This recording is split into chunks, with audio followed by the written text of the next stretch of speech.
What is the true cost of defiance when nature decides to erase the world? We are raised to believe that survival is a conquest, a frantic race to fortify our walls and fuel our fires against the encroaching snowstorm. But the brutal reality of the frontier is far simpler. The cold does not care about your strength, your status, or your screams. It only cares about your ignorance. On the 12th of February, 1887, the Dakota Territory ceased to be a land of men. A horizontal vortex of ice slammed into the valley, driving the temperature to a lethal -45 degrees. In the town of Mercy Fork, proud timber mansions shuddered as their inhabitants burned their own floorboards, fighting a desperate, losing battle against the frost. But beneath the jagged limestone of the western bluffs, Evelyn Mercer sat in the absolute, suffocating silence of the deep earth. She was buried beneath 10 feet of packed, lethal snow, entombed in a hollow carved by ancient waters. She had not burned a single log for weeks.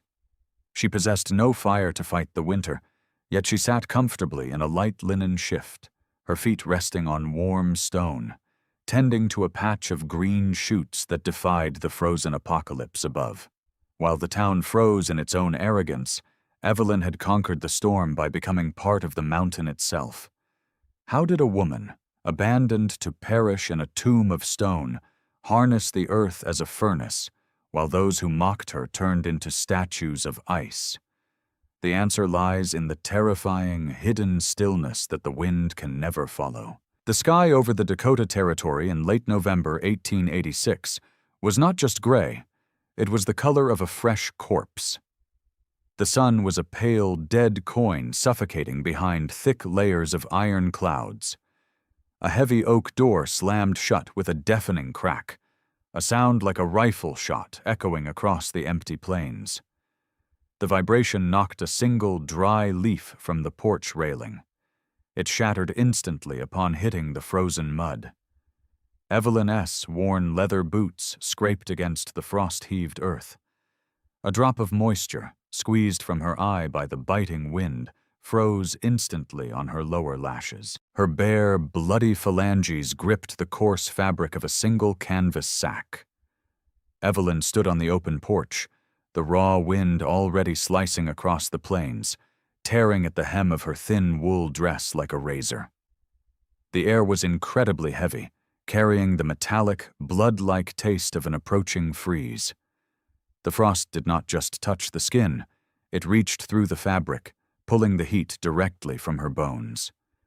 On the other side of the threshold stood her mother, Agatha. Agatha's face was a mask of stretched parchment and cruel angles, completely devoid of warmth or mercy. She wore a heavy bear fur coat that belonged to Evelyn's late husband, a man who had died coughing blood just 3 weeks prior. "The debt is settled, Evelyn." Agatha's voice was dry, a sharp hiss that cut through the low moaning of the wind. "Your husband borrowed against this land. He failed. The frontier does not forgive failure, and neither do I. This house is mine now." "I am your blood," Evelyn whispered. Her lips were already turning a dangerous pale blue. Her vocal cords felt stiff, physically tight from the sudden drop in temperature. "You are a liability!" Agatha snapped, her eyes narrowing into cold, reptilian slits. "The weak rot in the dirt out here. I will not let you drag me down into the grave with you. Go to the town. Beg in the streets. Do what you must. But you will not draw another breath of warm air under my roof." The heavy iron lock turned with a brutal, final click. The dull thud of the wooden beams sliding into place sealed Evelyn's fate. She was completely alone. In her trembling, numbing hands, she held her entire existence. Inside the canvas sack were a flint striker, an iron hatchet, and her grandmother's heavy wool blanket. Her past and her future had been reduced to 3 objects and the clothes on her back. The temperature was plummeting with terrifying speed. The wind howled, an impotent, furious beast searching for prey, sweeping across the barren land without a single tree to break its momentum. Evelyn stepped off the porch. The cold air filled her lungs like swallowed glass, sharp and agonizing. Every breath was a micro-battle for survival. She did not walk toward the town. The settlement was 15 miles away, across the open, unprotected plains. A journey on foot, with the atmospheric pressure dropping so violently, was absolute suicide. Instead, Evelyn turned her face toward the treacherous, jagged silhouette of the black limestone bluffs to the west. The wind pushed against her, trying to physically knock her down, fighting her every step. She leaned into it, using her meager weight to cut through the solid wall of moving air. The toll was physiological and immediate. Her muscles seized. The skin of her face felt as though it was being dragged across rough stone. Shadows stretched across the sharp rocks like long, skeletal fingers. The lifeless gray light of the overcast sky began to fail entirely, swallowed by the rising storm. The air became thick, oppressive, and took on the dark color of an old bruise. She reached the base of the bluff just as the first horizontal sheets of snow began to fire through the air like lead buckshot. There, hidden behind a dead, twisted pine tree, was a narrow fissure in the solid rock wall. It was a jagged tear in the earth, barely wide enough for one person to slip through. Absolute, pitch darkness waited inside. The storm screamed at her back, a deafening roar threatening to rip her from the ledge. Evelyn ran her freezing fingers along the sharp edge of the stone. She did not look back at the warm, illuminated windows of the farmhouse, where her mother now sat by a roaring fire. Taking a shallow, ragged breath, Evelyn squeezed her shoulders into the crushing, claustrophobic darkness of the mountain, stepping down into what the entire world would surely call a frozen grave. The transition from the screaming plains to the suffocating silence of the limestone fissure was physically jarring. The wind, which had been tearing at Evelyn like a predator, was suddenly severed. Only a low groan echoed through the jagged opening behind her.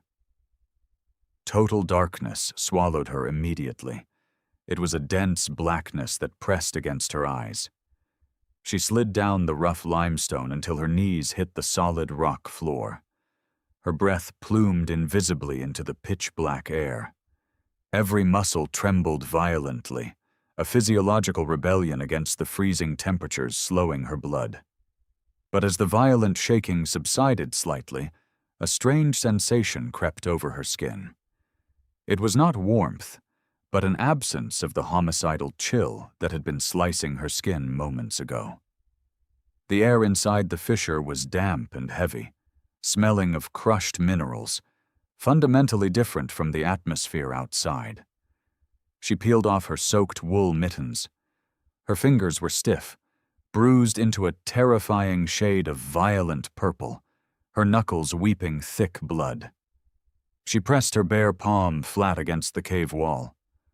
The stone was not freezing.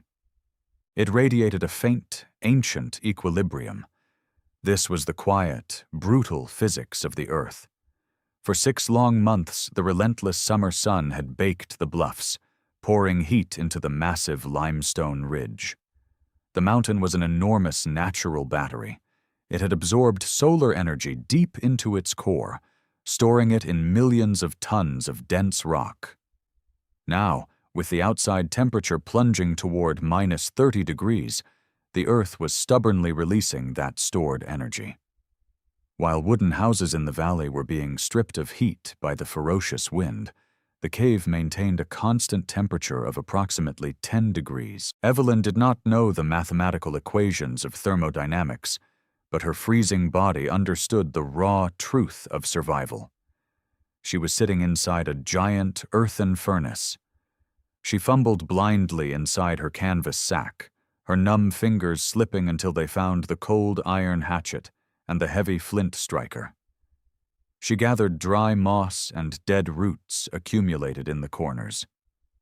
Striking the flint was a matter of immediate life and death.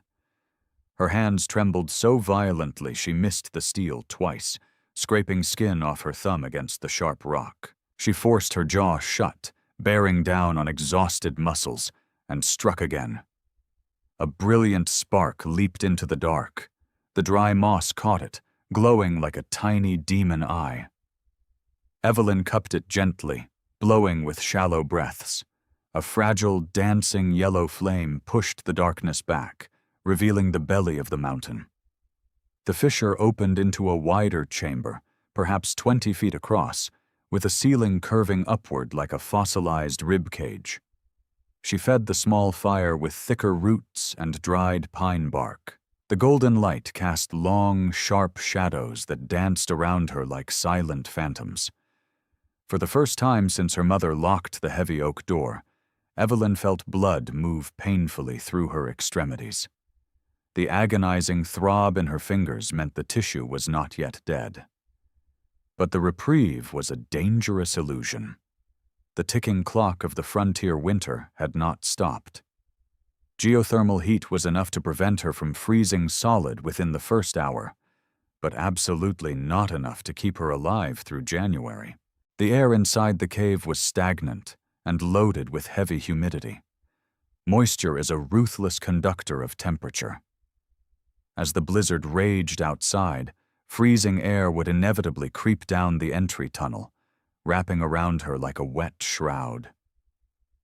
Once the damp chill seeped into her wool dress, hypothermia would take her quietly in her sleep. She could already feel it happening. A low draft slithered across the stone floor, a creeping snake of cold air licking at her ankles and feeding the tiny fire with erratic gusts. Ambient heat was bleeding out through the open mouth of the cave. She needed a wall, but she had no lumber, no mortar, and no saw. Building a wall of loose stones would take grueling days she did not have, leaving gaps for the wind to whistle through. If she hung her grandmother's wool blanket across the entrance, the abrasive rock and ferocious drafts would tear it to shreds within hours. She needed to seal the chamber perfectly, but had nothing solid to seal it with. How do you stop a freezing gale when you have no building materials? She watched a single wisp of smoke from her fire get caught in the draft. It did not blow straight out into the storm. It eddied, swirling in a small recess in the limestone wall, trapped in a pocket where the air simply did not move. It hung there, perfectly still, untouched by the freezing wind screaming inches away. Evelyn's sunken eyes widened as she stared at the trapped smoke. A brilliant, desperate idea sparked in her mind, an ancient principle of survival. She did not need to fight the cold with solid mass. She needed to trap the one thing the wind could not penetrate. She needed to weaponize nothingness. The wind screaming outside the fissure was a mechanical thief, designed to carry heat away. Evelyn understood that a single barrier would only slow the thief. A single wall of fabric would instantly freeze, transferring the cold directly into the stone chamber. To survive, she had to build a trap for the wind itself. She needed 2 barriers. She needed an airlock. Crawling back toward the entrance, Evelyn faced the freezing gale. Just outside the fissure, a dead pine tree lay twisted against the limestone. Wielding her iron hatchet, she struck the brittle wood. Every impact sent a shockwave of blinding pain up her forearms. The cold had turned the wood to iron, but desperation fueled her swings. She severed thick branches, dragging them back into the narrowest section of the tunnel, her breath rasping in her throat, her bloody hands leaving dark smears on the pale stone. 3 feet from the cave opening, she wedged the thickest branches across the jagged limestone walls, forming a crude, horizontal frame. She packed the gaps with smaller pine boughs, dry earth from the cave floor, and loose stones. It was not airtight, but it was enough to break the violent, horizontal force of the blizzard. The wind smashing against this outer shield was shredded, its momentum shattered. But the true defense lay deeper inside. 4 feet behind the pine barricade, Evelyn drove the handle of her hatchet into a natural crack in the ceiling, wedging it tight. From this anchor, she hung her grandmother's heavy wool blanket, stretching it across the tunnel and pinning the edges flat against the damp limestone walls with heavy rocks.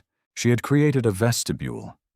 Between the rough pine barricade and the thick wool blanket lay a pocket of trapped space. This was the anatomy of dead air. Moving air is a predator. It aggressively strips warmth from any surface it touches. But air that is completely trapped, air that cannot circulate, becomes something entirely different. It becomes an invisible, impenetrable shield. The freezing draft pushing past the outer pine boughs entered the vestibule and simply stopped.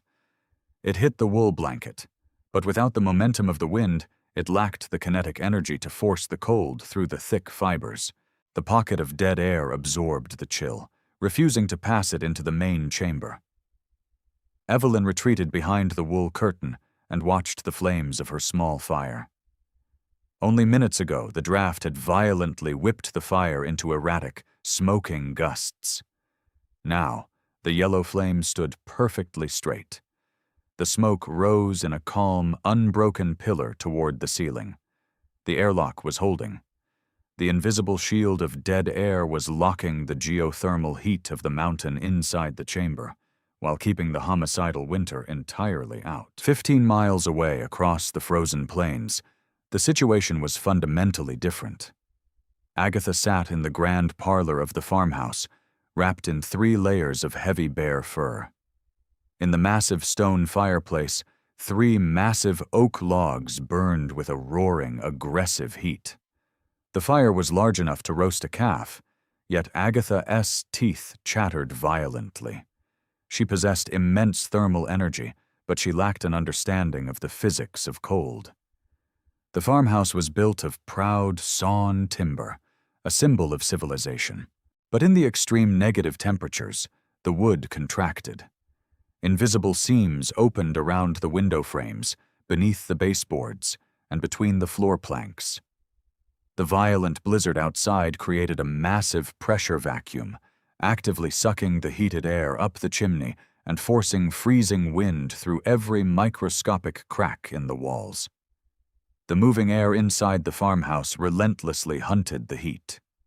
The roaring fire could not warm the room because the air carrying the warmth was constantly being stolen and replaced by freezing drafts. Agatha sat inches from the blistering heat of the hearth, yet her back remained freezing. She stared out the frosted glass window into the screaming white chaos, a cruel smile forming on her thin blue lips.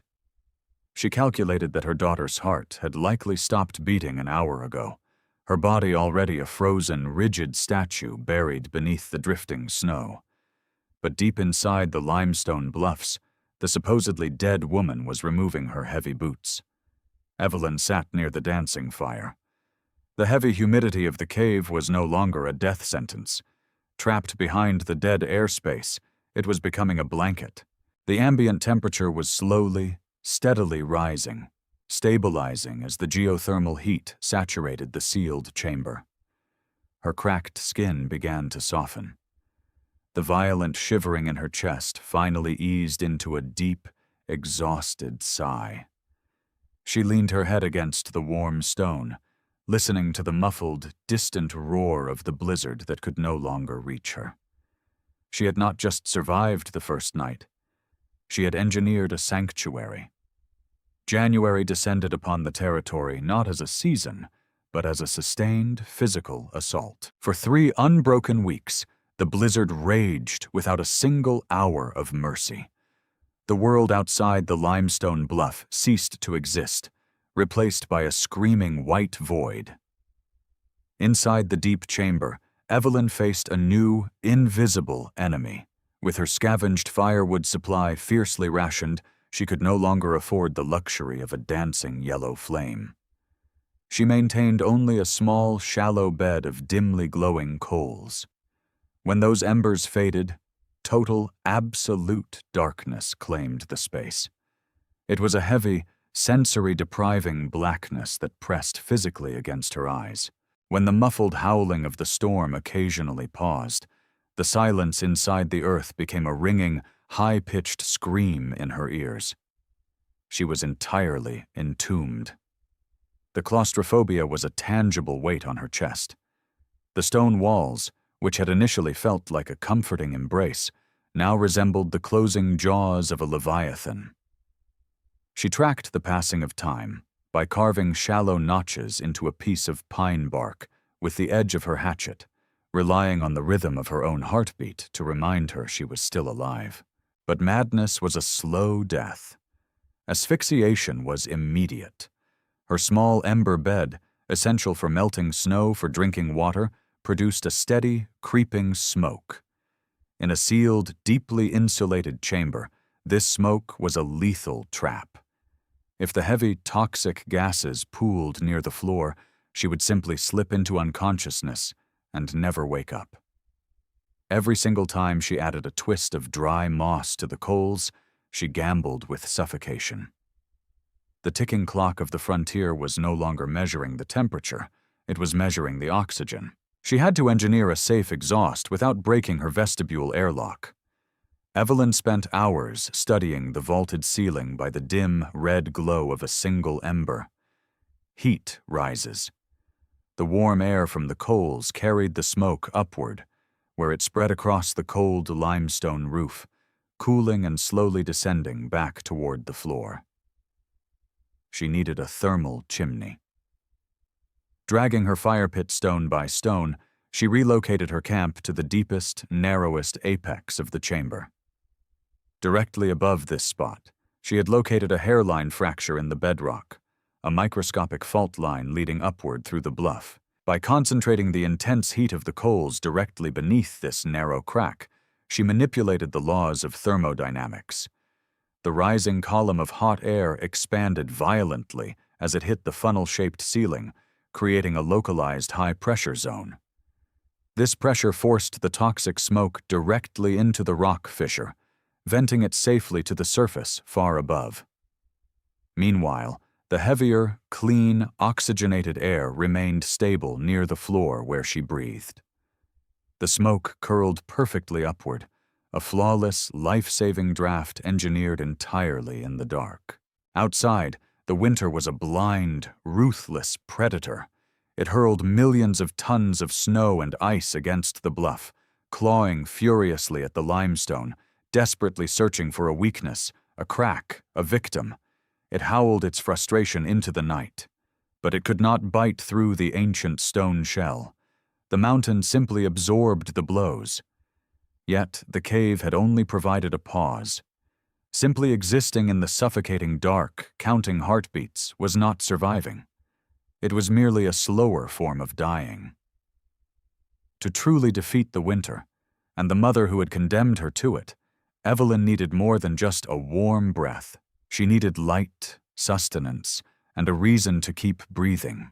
As her freezing fingers traced the loose dirt near the deepest, unexplored wall of her stone prison, she felt a strange, irregular texture hidden in the dust, a dormant secret that would change the balance of her entire existence. The irregular texture beneath her bruised fingertips was not rough limestone. It was soft, yielding silt. Evelyn crawled closer to the deepest recess of the chamber, where the ambient warmth radiating from the bedrock was strongest. Here, a hidden microclimate existed, nurtured by a slow, ancient geothermal seep that kept the deep earth remarkably damp and warm. She reached into the deep pocket of her wool dress. Her fingers closed around a handful of forgotten dried seeds, sunflower and winter squash remnants from the late autumn harvest, swept up in haste and completely ignored until this moment. With trembling, reverent hands, she pressed the seeds into the dark, heated silt. Over the next 2 weeks, a quiet miracle unfolded in the dim, red glow of the ember bed. pale, fragile green shoots pushed through the soil. It was an impossible, blinding defiance of the frozen apocalypse raging above. That tiny pulse of living green shattered the psychological chains of her despair. The suffocating tomb instantly transformed into a sanctuary. She was no longer a helpless victim waiting for the frost to claim her. She was the architect of an underground oasis. Evelyn established a meticulous, deliberate rhythm of survival. Using a concave shard of limestone, she boiled water by dropping red-hot coals directly into the small basin. She steeped dried pine needles in deep roots, inhaling the sharp, vital steam that cleared the heavy air from her lungs. Her sleeping quarters were no longer a cold rock floor. She had engineered a deep, insulating mattress of springy pine boughs, layered thickly with dry moss, and topped with her grandmother's heavy wool blanket. The geothermal battery of the mountain held the ambient air at a constant, comfortable 15 degrees Celsius. The physical transformation was absolute. While the wooden mansions of the valley fought a losing, desperate war against the creeping frost, Evelyn unbuttoned the stiff, heavy bodice of her wool dress. She sat comfortably in her soft linen shift, her bare feet resting on the warm stone, sipping hot pine tea. Her skin, once bruised and violet from the cold, was now flush and pliable. The ringing silence of the cave was no longer a terrifying sensory deprivation chamber. It was a womb of total independence. She was perfectly insulated from the cruelty of her mother and the arrogance of a society that equated timber and money with survival. The blind, howling predator outside could not reach her. She had built a paradise in the pitch blackness, but nature is a restless, unforgiving enemy. On the 31st day of her isolation, the absolute stillness of the cave was suddenly broken. A sharp, physical pressure popped in her ears. The atmospheric weight was plummeting at an unnatural, violent speed. The low, distant groan of the blizzard outside deepened into a terrifying, guttural roar that began to vibrate through the solid limestone floor beneath her feet. February had arrived. On the Dakota frontier, February was not merely a month. It was an executioner. The temperature was about to crash to a catastrophic -40 degrees. A deep freeze so absolute it shattered green timber and froze cattle standing perfectly still. Evelyn stared at her woolen vestibule, watching the heavy fabric tremble slightly for the first time in weeks. It was the single, fragile barrier between her warm oasis and the ultimate climatic chaos. The dead air had held against the bitter winds of January. But could a pocket of nothingness withstand the breath of absolute zero? The storm struck the territory with the kinetic force of a runaway locomotive. The sound was no longer a howl. It was a deep, low-frequency roar that vibrated violently through the ancient limestone bedrock. The barometric pressure dropped so rapidly that Evelyn felt a sharp, painful pop deep inside her ears. Outside, the temperature plummeted past -40 degrees. The great blizzard had arrived, transforming the air into a screaming, homicidal abrasive. 15 miles away, the illusion of civilization shattered. Agatha's grand, 2-story farmhouse, built of rigid oak and heavy glass, was designed to project dominance, not to cooperate with nature. As the hurricane-force winds battered the flat, vertical walls, the aerodynamic pressure was catastrophic. The wind did not flow around the house. It slammed directly into the broad side of the structure, violently forcing freezing air through the microscopic, expanding seams between the wooden boards. Agatha huddled in the center of her luxurious parlor, shivering uncontrollably beneath a pile of heavy, imported carpets. She possessed cords of dry, expensive firewood, but the brutal physics of the storm had turned her chimney into a suffocating trap. The intense, horizontal wind sheer across the steep roofline created a massive downdraft, aggressively driving the acrid smoke and gray ash back down into the room. When the top of the brick flue finally choked solid with flash-frozen snow, the massive hearth was rendered completely useless. To light a fire meant dying of smoke inhalation. To extinguish it meant freezing. The heat was being violently sucked out through the wooden walls faster than any flame could possibly replace it. Agatha, surrounded by exquisite mahogany furniture and silver cutlery, was freezing to death inside a beautiful, expensive wooden tomb. The frontier was exacting its ultimate price for her arrogance. Deep inside the limestone bluff, Evelyn braced herself for the impact. She watched the heavy wool blanket of her vestibule airlock. It shuddered violently, rippling as the immense low-pressure vacuum of the storm desperately tried to suck the warm air out of the chamber. The wind searched for a weakness, clawing at the pine boughs, trying to force the deadly cold through the dead airspace. Then, something profound and completely unexpected happened. The terrifying draft suddenly stopped. The violent snapping of the wool curtain ceased entirely. Evelyn crept toward the dark entrance and pressed her ear against the cold stone. The deafening, demonic roar of the storm had been replaced by a heavy, muffled, absolute silence. The blizzard, in its blind, furious attempt to bury her alive, had provided her ultimate salvation. Millions of tons of snow had piled against the jagged mouth of the fissure, completely sealing the entrance beneath a massive, impenetrable drift. The wind could no longer reach her vestibule. The snow itself was a dense matrix of frozen water and trapped air, nature's most perfect thermal insulator. It acted like an enormous, incredibly heavy quilt thrown directly over the mountain. By burying the cave, the storm had inadvertently eliminated the very last vulnerability in Evelyn's system. With the entrance hermetically sealed by 10 feet of packed heavy snow, the geothermal heat of the earth had absolutely nowhere to escape. The ambient temperature inside the deep chamber stopped its minor fluctuations and locked into a perfect, unwavering warmth.